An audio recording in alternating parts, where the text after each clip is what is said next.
1 Tessalonicenses, capítulo 25, aliás, versículo de número 24, amém? Amém, meus irmãos? Nos diz assim a palavra do Senhor: fiel é o que vos chama, o qual também o fará. Podemos ler todos juntos em uma leitura uníssona. Vamos lá, 1, 2, 3. Fiel é o que vos chama, o qual também o fará. Assente-se em nome de Jesus. Glória a Deus.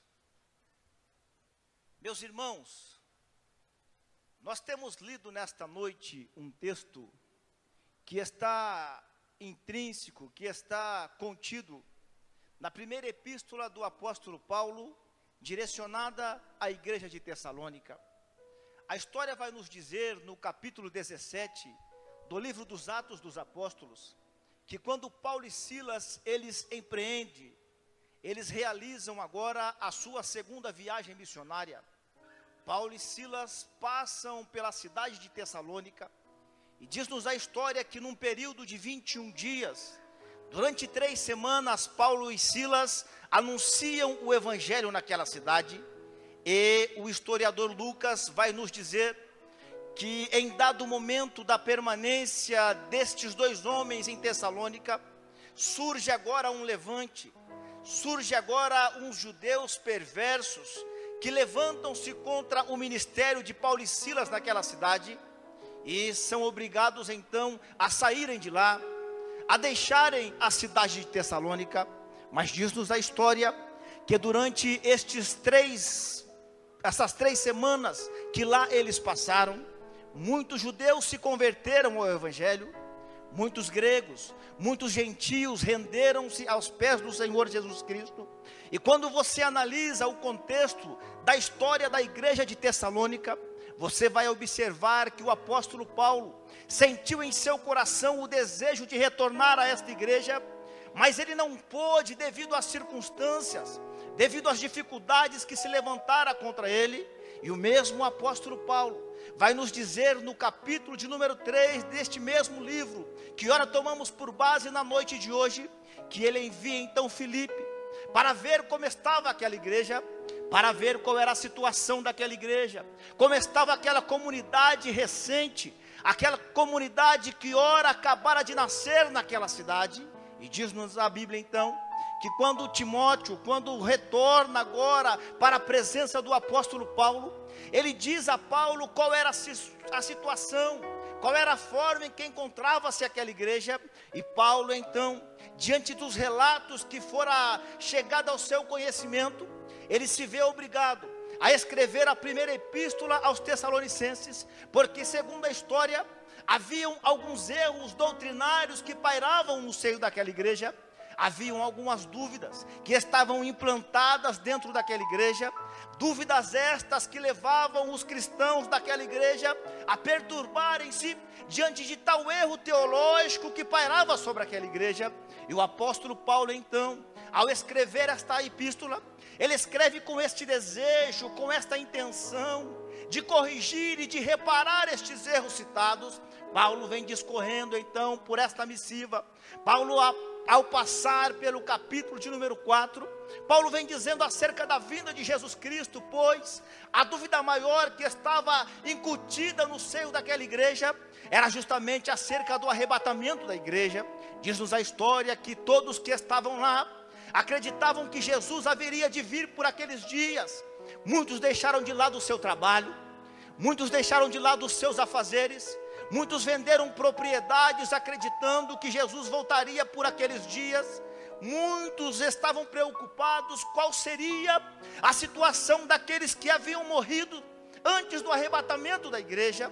E o apóstolo Paulo então, ele vem discorrendo agora pelo capítulo de número 4, mais preciso dos versículos 15 ao versículo de número 17, anunciando, ensinando-os, lembrando-os acerca da doutrina da escatologia. Paulo vem falando a eles então, no versículo de número 15, dizendo-vos, pois, isto, pela palavra do Senhor, que nós, os que ficarmos vivos para a vinda do Senhor, não procederemos aos que dormem, Paulo estava orientando os que nós, os que estivermos vivos, nós não procederíamos. Percebam que a colocação aplicada pelo apóstolo Paulo em proceder aos que dormem, Paulo estava os ensinando. Paulo estava dizendo àquela igreja que os que estiverem vivos não iriam subir antes daqueles que haviam morrido. E Paulo ele continua dizendo: porque o mesmo Senhor, ele descerá do céu com alarido e com voz de arcanjo e com trombeta de Deus, e os que morreram em Cristo ressuscitarão primeiro. Percebam que o apóstolo Paulo agora ele muda a tônica da sua prédica, ele muda a colocação do seu sermão, pois no versículo de número 15, Paulo vem dizendo que os que ficarem vivos não procederão aos que morrem, mas no versículo de número 16, Paulo vem dizendo que os que morreram em Cristo ressuscitarão primeiro. E quando ele chega agora, lá no versículo de número 17, Paulo continua dizendo: depois nós, os que estivermos vivos, seremos arrebatados juntamente com eles para encontrarmos o Senhor nos ares. Percebam que Paulo ele é bem preciso na sua colocação.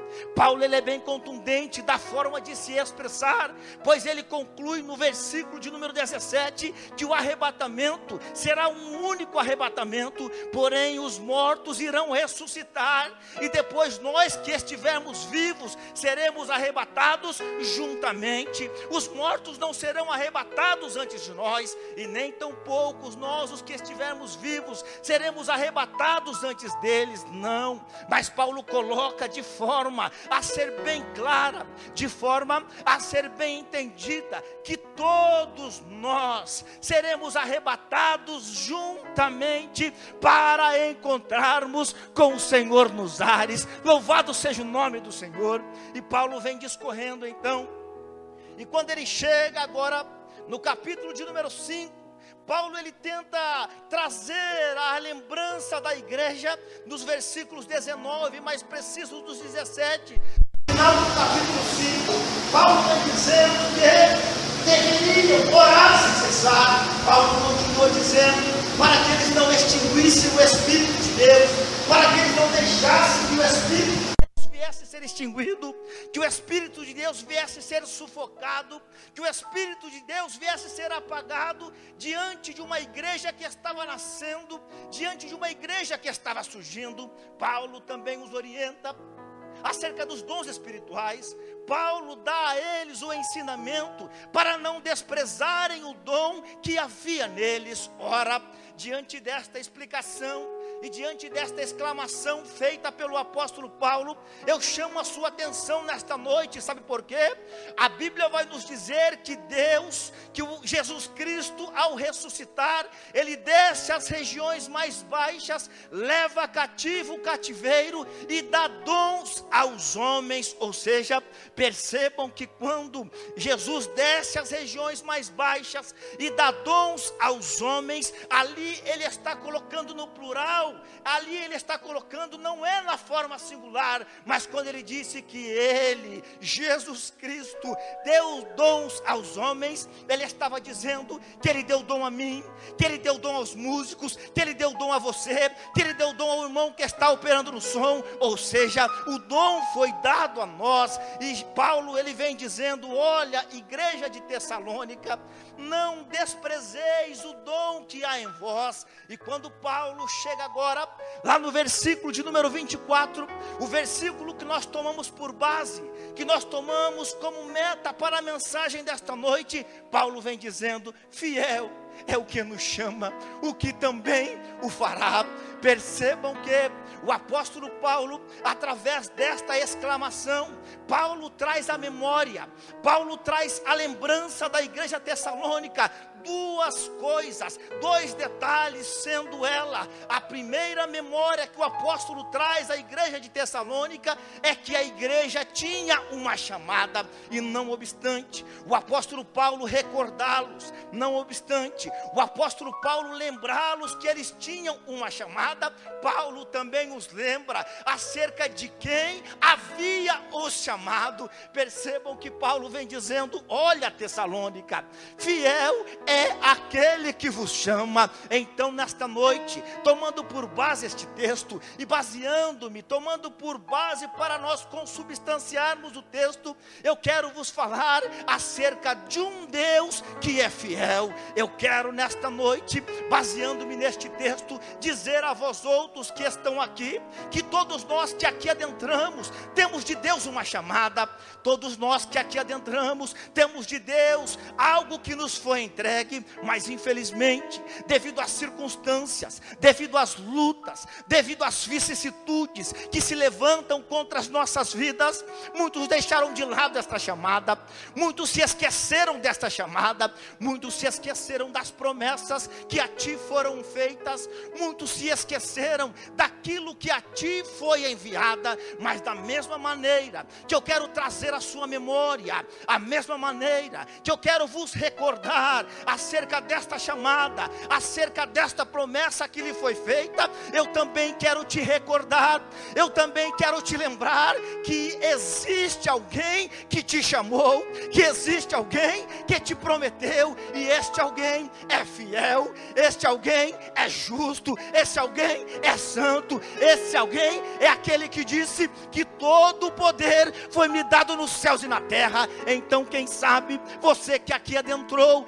e se esqueceu da promessa que o Senhor tem para a sua vida, saia daqui nesta noite, pautado nesta palavra, saia daqui nesta noite, recordando-se que fiel é aquele que te prometeu. Então se você acredita nesta palavra, e se você acredita que Ele é fiel, e que Ele está aqui entre nós, e já pode adorá-lo, e já pode glorificá-lo, faça-o. Sabe por quê? Porque a presença dEle é entre nós. Então eu convido, eu incito, eu clamo a você que levante a mão junto comigo, e com brado de glória, adore a este Deus que é fiel, e que certamente cumprirá com a sua palavra. Louvado seja o nome do Senhor. Paulo vem dizendo no versículo de número 24, após ele recordar a igreja de Tessalônica que eles tinham uma chamada, e acerca de quem havia os chamado, o que me chama a atenção é a maneira em que Paulo aplica o versículo de número 24. Se não vejamos que Paulo, na primeira premissa do versículo, Paulo vem dizendo assim: fiel é o que vos chama. Percebam que o apóstolo Paulo, ele emprega, ele utiliza-se do tempo verbal no presente, dizendo assim: olha, igreja tessalônica, fiel é aquele que te chama. Ou seja, ele está nos chamando, ele está nos alistando, ele está nos escolhendo no tempo chamado hoje, no tempo chamado presente. Mas o que me intriga e o que me levou a passar horas meditando neste texto é a segunda premissa do versículo e a maneira que Paulo emprega o tempo verbal. Se não, percebam comigo que o apóstolo Paulo vem dizendo assim: fiel é aquele que nos chama hoje e que também o fará. Percebam que Paulo já muda de uma forma radical o tempo verbal a ser empregado neste texto. Paulo vem dizendo que ele também o fará, ou seja, ele fará, ele nos chama hoje, mas fará amanhã, ele nos chama hoje, mas fará depois, ele nos chama hoje, mas fará amanhã, ele nos chama hoje, mas fará depois de amanhã. Mas o que é interessante é que por mais que esta promessa venha a se cumprir amanhã ou depois de amanhã, Ele é fiel, Ele não vai falhar. Por mais que esta promessa se cumpra daqui a alguns anos, Ele é fiel, Ele não vai falhar. Sabe por quê? Porque Ele não nega a si mesmo. E quando nós discorremos pela Bíblia Sagrada, nós vamos perceber que desde o contexto, desde o período veterotestamentário ao período neotestamentário, a Bíblia mostra nos homens a Bíblia apresenta-nos mulheres, a Bíblia apresenta-nos nações que tiveram de Deus uma chamada.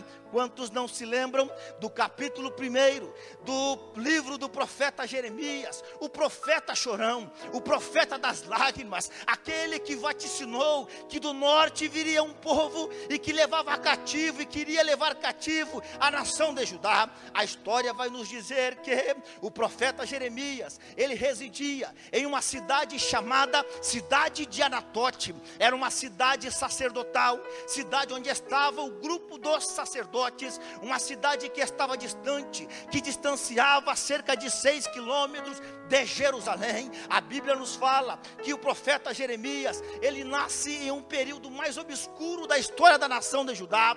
Ele nasce em um período onde o rei Manassés estava governando sobre a nação de Judá, e a história nos fala que durante 57 anos, sendo o rei Manassés rei de Judá, sendo ele substituído pelo seu filho Amon, foram 57 anos de trevas, 57 anos onde a nação estava entregue ao seu bel prazer, entregue ao pecado. Mas é justamente neste contexto é que Deus permite que venha à vida o profeta Jeremias. A Bíblia vai nos dizer no capítulo de número 1 e nos versículos 4 ao versículo de número 12, o profeta Jeremias começa a dizer assim: assim veio a mim a palavra do Senhor dizendo: antes que eu te formasse no ventre, eu te conheci.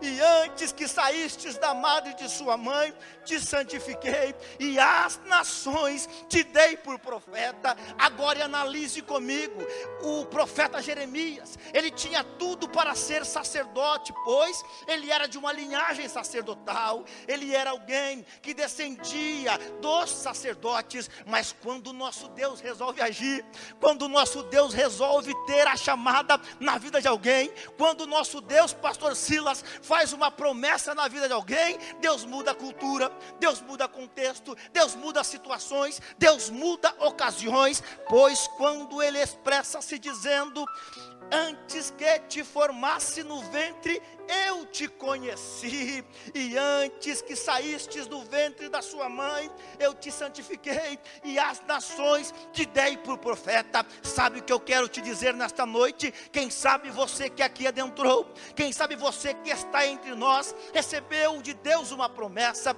mas devido à circunstância, você deixou de lado, você se esqueceu dela. Quem sabe devido aos problemas que se levantaram, você achou, você pensou dentro de si que não tratava-se de uma promessa feita por Deus. Saiba que o nosso Deus não mente, saiba que o nosso Deus é um Deus legítimo, saiba que o nosso Deus, quando resolve agir, não há tempo, não há império, não há nação, não há nada que impeça o agir do teu e do meu Deus. A Bíblia nos fala então, no diálogo entre Jeremias e entre Deus, no versículo de número 6, ele começa a dizer assim: então disse eu: ah, Senhor Jeová, eis que não sei falar, porque sou ainda uma criança. É sempre assim. Muitas vezes há entre nós pessoas que possuem de Deus uma chamada, pessoas que possuem de Deus uma promessa, mas quando chega a hora, quando chega o momento, quando chega o dia de esta promessa se concretizar, começamos a apresentar desculpas, começamos a falar que somos ainda uma criança. Ei, meu querido, Deus te escolheu, Deus te chamou, Deus escolheu você aonde você menos esperava. Deus te chamou quando você estava lá no mundo, Deus te escolheu quando você estava longe dos seus caminhos. Então tenha uma certeza na sua vida nesta noite: Ele te chamou e Ele é fiel. Não queira vós que aqui estás dizer que você é ainda uma criança. Sabe por quê? Porque quando Deus chama, Gabriel, porque quando Deus escolhe, Ele se responsabiliza em cumprir aquilo que ele fez. Ele se responsabiliza em concluir a chamada. Foi lido aqui nesta noite que retenhamos firme a confissão da nossa esperança, porque fiel é aquele que nos prometeu. Os adolescentes cantaram aqui nesta noite que ele é fiel. E se ele é fiel, e se você acredita que ele é fiel, e você pode adorar aquele que é fiel, então adore. Sabe por quê? Porque ele já está operando no nosso meio. Aleluia, glória a Deus.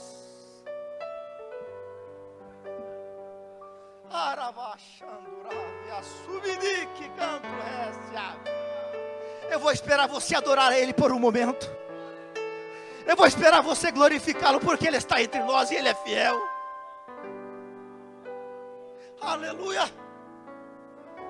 Ele continua então com o seu diálogo com Deus. E Deus vem dizendo: Jeremias, não digas eu sou uma criança, porque aonde quer que eu te enviar, irás, e tudo quanto eu te mandar, dirás. Aqui existe algo muito lindo nesta exclamação feita por Deus a Jeremias. Se não, observe comigo no versículo de número 7, que Deus ele vem pronunciar 3 verbos, e estes 3 verbos estão no tempo futuro. Pois senão, se você analisar comigo, ele vem dizendo: olha, Jeremias, nunca digas que tu és uma criança, porque aonde quer que eu te enviar, futuro, irás, futuro, e tudo quanto eu te mandar, futuro, dirás. Mas agora, como pode um Deus inverter a ordem das coisas? Nós vamos entender no versículo de número 8. Ele vem dizendo assim: não temas diante deles, porque eu sou contigo para te livrar, diz o Senhor. Agora, analise comigo o versículo de número 8 do primeiro capítulo de Jeremias. O que é interessante neste texto, meus irmãos, é que quando Deus chama Jeremias e pronuncia 3 verbos no futuro, no versículo de número 8, ele diz assim: não temas, porque eu sou contigo. Eu vou traduzir para você. Quando Deus chamou Jeremias, ele falou: você vai pronunciar e você vai dizer. Só que tem um porém: eu sou contigo desde já, desde agora, desde a sua chamada, eu sou contigo. Louvado seja o nome do Senhor. Este Deus é lindo. Você pode adorar a ele nesta noite.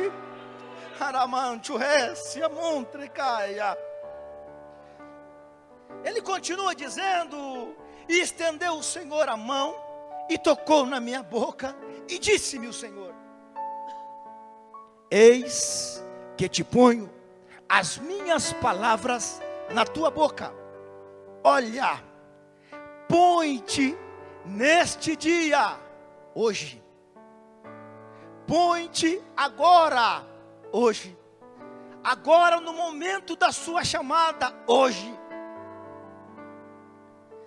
e sobre os reinos. Aí ele conclui o versículo 10: para arrancares, para derribares, para destruíres, arruinares, edificares e para plantares. Percebam que Deus, pastor Rafael, ele diz para Jeremias: Jeremias, tu irás, mas a partir de agora da sua chamada, eu já sou contigo. E no versículo de número 10, ele já vem pronunciar a conjugação verbal no futuro. Só que o interessante é que desde já o Senhor já estava se responsabilizando por ele. Então sabe o que eu quero te dizer nesta noite? Você tem chamada.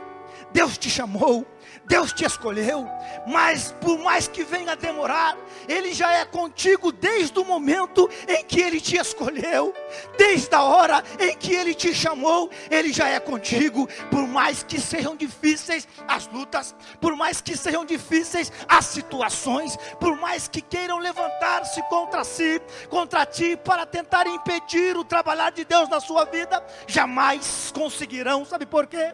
Porque nenhum uma ferramenta, melhor dizendo, porque toda a ferramenta preparada contra ti não prosperará. O profeta Isaías, ele usa o pronome demonstrativo toda, ou seja, toda, não nos dá quantidade, não nos dá qualidade, não nos dá da onde ela está surgindo, não, mas ele é bem claro, ele diz, meu querido, que toda a ferramenta, seja ela de ordem física, seja ela de ordem espiritual, seja ela de ordem material, tudo que se levantar contra ti, não prosperará. Sabe por quê? Porque você tem chamada, porque ele te escolheu, porque ele te chamou para uma grande obra. Louvado seja Deus. Aleluia. Eu sinto a presença dele aqui nesta noite. Ele continua dizendo, no versículo de número 11, que ainda veio a mim a palavra do Senhor, dizendo: Jeremias, o que é que vês, Jeremias? Jeremias responde: olha, meu Senhor, eu vejo uma vara de amendoeira. E o Senhor vira para Jeremias mais uma vez e responde para ele: olha, Jeremias, tu vistes bem, tu dissestes bem, porque eu velo pela minha palavra para cumpri-la. Sabe daquela promessa que você tem? Sabe daquela chamada que o Senhor te fez? Sabe daquilo que Deus te prometeu? Por mais que esteja demorando, por mais que você esteja pensando que não vai realizar, eu estou aqui nesta noite como servo do Senhor. Eu estou aqui nesta noite como mensageiro, como ministro das boas novas de Cristo, para te dizer que as palavras do Senhor ainda estão de pé, que as promessas do Senhor ainda estão de pé para a sua vida, porque ele vela pela sua palavra para cumpri-la. Louvado seja o nome do Senhor. A Bíblia vai nos dizer agora que após Jeremias receber esta chamada, e com esta chamada ele ter a garantia de que Deus seria com ele, Jeremias ele enfrenta uma das piores situações da sua vida. Jeremias é lançado no calabouço. Jeremias ele é tido como alguém desprezado por sua própria família. A Bíblia diz que Jeremias ia à frente profetizando. Os seus familiares vinham atrás dele, dizendo o contrário daquilo que ele havia profetizado.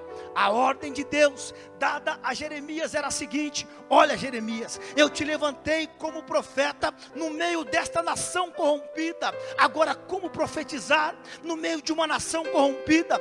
Como profetizar no meio de um povo que está entregue à idolatria? O fim de Jeremias, se fosse para analisar o contexto daquela época, seria o fim de morte. Ou ele entrava no esquema dos profetas daquela época, ou ele morreria. Mas o que é interessante é que mesmo Jeremias trazendo uma mensagem contrária àquilo que o rei esperava, pois Jeremias profetizava: olha, rei, está vindo aí do norte um povo que vai levar cativo o reino do sul. Mas o povo não deu atenção, o rei sequer ouviu. E a Bíblia vai nos dizer que no ano de 586 a.C., a nação babilônica chega no reino do sul, invade a capital Jerusalém e leva em 3 levas todo o povo que lá estava. Mas existe algo lindo aqui, sabe por quê? Porque Jeremias, aleluias, ele tinha uma chamada. O Deus da chamada de Jeremias, que também é o Deus da tua chamada, fez uma promessa para Jeremias, que a partir do momento em que ele foi chamado, o Senhor seria com ele. Quando você analisa a biografia de Jeremias, você vai ver que embora a nação havia sido levada ao cativeiro, mas Jeremias ficou ileso. E o nome do Senhor foi glorificado na vida de Jeremias. Então sabe o que eu quero te dizer? Você tem chamada. Você foi escolhido.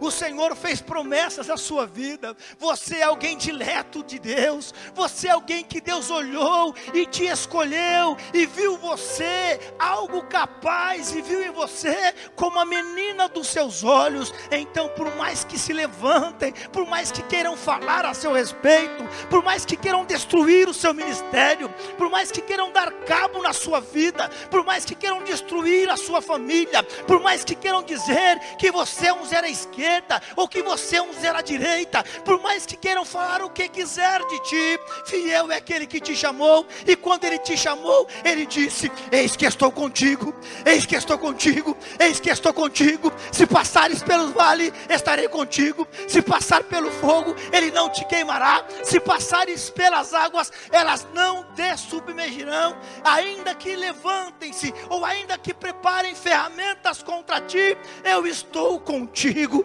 Deus está contigo, Deus está contigo, Deus está contigo. Louvado seja Deus. Agora, quando você olha para a Bíblia Sagrada, nós vamos perceber que além de Jeremias, houveram outras pessoas que também tiveram de Deus uma chamada. A Bíblia diz, no livro do Êxodo, no capítulo de número 3, que estava Moisés apacentando o rebanho do seu sogro Jetro. E diz a Bíblia que em dado momento do seu apacentar as ovelhas, ele se depara com uma visão que chama a sua atenção. E que visão era esta? A Bíblia diz que ele observa que havia uma sarça que se consumia em fogo, porém aquela sarça não se queimava.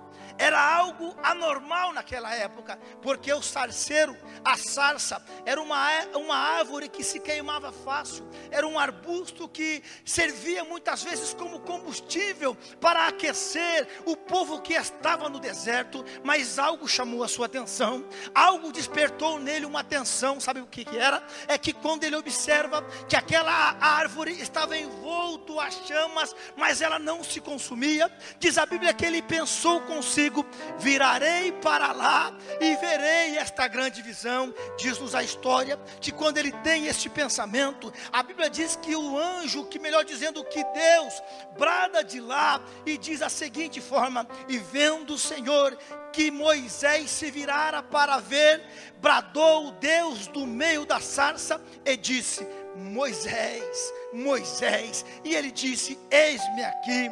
A Bíblia diz que Deus continua dizendo: olha, Moisés, não chegues para cá sem antes tirar as alparcas dos seus pés. E quando você analisa este texto, até então, pasmem os senhores, Moisés ainda não havia recebido a chamada. Algo lindo estava acontecendo na história de Moisés. Mas para que Moisés recebesse esta chamada de Deus, fazia-se necessário uma atitude oriunda do próprio Moisés. E que atitude era esta? Tire a sandália dos pés. Fiquem descalços, Moisés, porque o local aonde você está é terra santa. Chamo a atenção de todos aqui nesta noite. Deus tem chamada para as nossas vidas? Tem. Deus tem promessa para as nossas vidas? Tem. Mas para que elas se cumpram, faz-se necessário uma atitude minha e uma atitude tua. Que atitude é essa? Se desvencilhar daquilo que o mundo está ofertando, se desvencilhar do pecado, deixar de lado aquelas práticas que só Deus sabe que você tem feito, deixar de lado aquilo que você sabe que entristece o coração de Deus, aquilo que já tem entristecido o teu coração, mas que você não tem deixado de lado. Mas nesta noite o Senhor te chama para te dizer: tire as sandálias dos teus pés, tire as sandálias dos teus pés, porque o teu chamado e o Deus que te chama é um Deus santo, e além de ser um Deus santo, Ele é um Deus fiel, mas Ele só cumpre com a sua fidelidade nas nossas vidas, a partir da hora em que nós tomamos a decisão. Tome atitude nesta noite. Esta noite é noite de decisão. Nesta noite é noite de atitude. Eu acredito que todos que estão aqui têm de Deus uma promessa, mas não têm visto essa promessa se cumprir, porque tem faltado apenas uma atitude da sua parte. A Bíblia diz então que o Senhor começa aqui a dialogar com Moisés, dizendo assim: e disse o Senhor: tenho visto atentamente a aflição do meu povo que está no Egito, e tenho ouvido o seu clamor por causa dos seus exatores, porque conheci as suas dores. No versículo de número 7, 3 verbos me chamam a atenção. E quais são eles? Quando Deus diz da seguinte forma: tenho visto, tenho ouvido e tenho conhecido. Este é o Deus que nós servimos. Ele tem visto a sua atitude, Ele tem ouvido o seu clamor, e Ele tem conhecido a situação que você está vivenciando hoje, seja ela uma situação boa, ou seja ela uma vivência ruim. Deus conhece todas as coisas. Não pense você que você está enganando o teu Deus, porque Deus jamais será enganado. Deus conhece todas as coisas. E no versículo de número 8, Ele diz assim: portanto, desci para livrá-lo da mão dos egípcios e para o fazer subir àquela terra que muito boa e larga, uma terra que mana leite e mel. Agora no versículo de número 8, o Senhor já muda por completo o seu discurso, e mais 2 verbos nos chamam a atenção. E quais são eles? Eu desci para fazer o meu povo subir.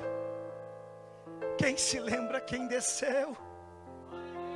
Quem se lembra que se esvaziou da sua glória e se entregou até a forma de homem, e não obstante ter entregue a forma de homem, humilhou-se a si mesmo e se entregou à morte de cruz, para que ao nome dele se dobre todo o joelho que estás nos céus, na terra e debaixo da terra. O Senhor nosso Deus, Ele enviou o seu único Filho a descer para nos promover uma tão grande salvação, para que depois aqueles que aceitaram esta tão grande salvação subir para Jerusalém celeste e estar para sempre com o Pai, dizendo que Ele é santo, santo, santo, para um lugar onde os 24 anciões estão prostrados e tiram a sua coroa e lançam na presença dele e dizem todo instante: santo, santo, santo, santo. Levar-nos para um lugar aonde não haverá choro, aonde não haverá guerra, aonde não haverá pranto. Levar-nos para um lugar aonde o sol não brilhará. Sabe por quê? Porque a luz dele nos alumiará. Levar-nos para um lugar aonde a Bíblia vai nos dizer que o olho humano jamais imaginou, ou que jamais subiu ao coração do homem. Levar-nos para um lugar aonde jamais voltaremos para esta terra imunda, a não ser para julgarmos aqueles que aqui ficarem ao término do milênio. Ei, meu irmão, você tem uma chamada. O Senhor te chamou, por mais que você esteja hoje vivenciando uma luta, uma dificuldade, mas Ele é fiel, e na hora certa, no tempo certo, Ele te dará vitória. Quantos acreditam? Quantos acreditam? Quantos podem fechar o olho e adorar a Ele por um momento? Faça nesta noite, adore a Ele. Aleluia,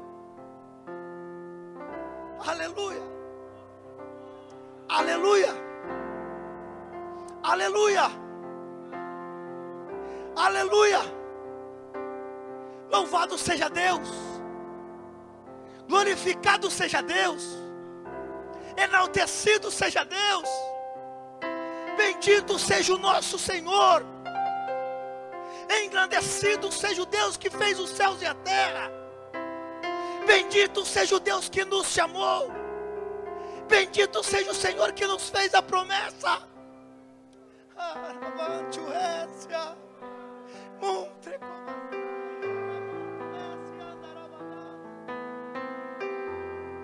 Oh, glória.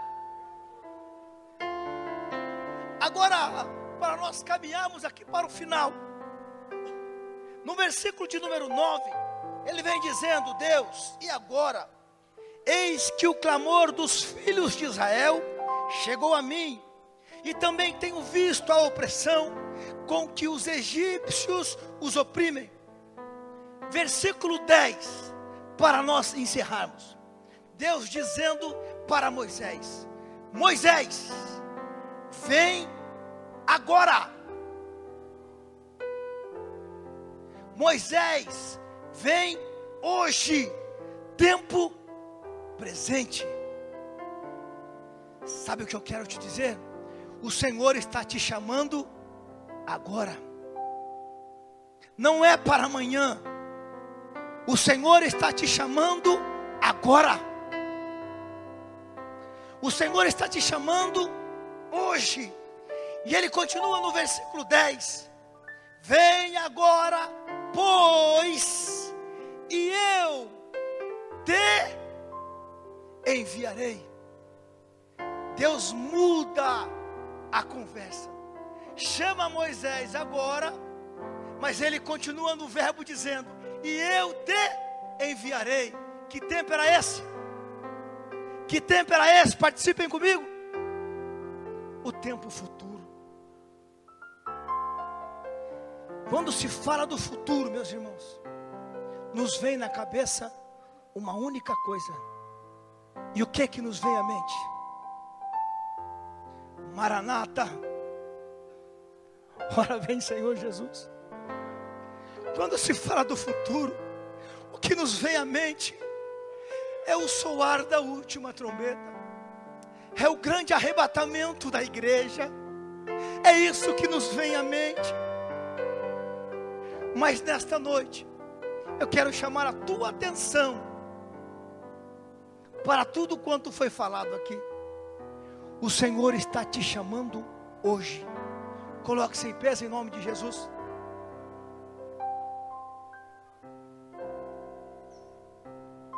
Enquanto a Gleide se desloca para cá, o Senhor está chamando hoje. E baseando-me nesta palavra, estou fechando a Bíblia, que foi aqui pregada. Eu quero desafiar você que é corajoso, que tem coragem, e sabe que o teu Deus te chamou, mas que até então não se concretizou, e você se entristeceu diante deste tempo. Não se esqueça, Ele te chama hoje. Saia do seu lugar e vem aqui. Eu vou esperar você vir aqui. Eu vou esperar você vir aqui. Porque a palavra de Deus nesta noite, ela cortou dos dois lados. A palavra do Senhor não falou apenas a um coração aqui, não. Eu vou esperar você sair do seu lugar e vir aqui. Porque hoje é tempo de vitória. Porque hoje é tempo de nós passarmos a ter um compromisso mais sério com Deus. Eu convido você a sair do seu lugar e vir aqui. Eu vou esperar você vir aqui. Enquanto isso, a Gleide vai estar louvando a Deus. E eu vou esperar você vir aqui, sabe por quê? Porque é com você mesmo que Deus está falando nesta noite. Deus não está falando com o seu irmão ou com a sua esposa que está na sua casa. Deus está falando contigo. Aleluia.